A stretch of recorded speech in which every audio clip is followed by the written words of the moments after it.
আসসালামু আলাইকুম এভরিওয়ান, সবাই ভালো আছেন। আমি পানি ফোটাতে দিয়েছি পরিমাণ মতো, আর এখানে লবণ দিয়ে দিয়েছি, ফুটে গেছে। এখন আমি চাউলের আটা দিয়ে দিলাম, দিয়ে আমি এটা ঢাকনা দিয়ে 10 মিনিট ঢেকে দেব। দিয়ে এটা তুলে আমি একটু ফুড কালার দিয়ে দেবো, একটু নেড়ে ছেড়ে দিয়ে আমি ঢাকনা দিয়ে চুলা বন্ধ করে আবার কিছুক্ষণের জন্য রেখে দেবো। তারপর ভালো করে মথে নেব। মথা হয়ে গেলে কিছুটা তেল দিয়ে আবার একটু ভালো করে মথে নিয়ে দিয়ে এমন করে আমি বাটি বাটি করে নেব। দিয়ে এরকম করে আমি পুর দিয়ে দিব। আমি সুজি আর খেজুরের গুড় দিয়ে পুর করেছি। পুরটা দিয়ে ভালো করে মুখ মেরে নেব। আমি এই যে করে রেখে দিয়েছি, আপনারা দেখতে পাচ্ছেন, এইভাবে করে নেব। দিয়ে আমি একটা চিমটার সাহায্যে এমন করে করে ডিজাইন করব।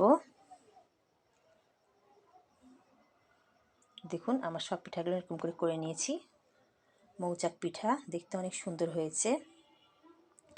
আমি চুলাতে পানি দিয়ে দিয়েছি এটা সিদ্ধ করার জন্য। পানি ফুটে গেছে। এখন আমি এক এক করে পিঠাগুলো দিয়ে দেবো এর ভিতরে। দিয়ে ঢাকনা দিয়ে আমি 20 মিনিট এটাকে সিদ্ধ হতে দেব। দেখুন আমার মৌচাক পিঠা হয়ে গেছে, খুব সুন্দর হয়েছে, খেতে অনেক টেস্টি হয়েছে। সবাই একবার হলেও খেয়ে দেখবেন, আর কেমন হয়েছে অবশ্যই কমেন্ট করে জানাবেন। যারা যারা আমার চ্যানেলকে দেখেন আপনাদেরকে অনেক অনেক ধন্যবাদ।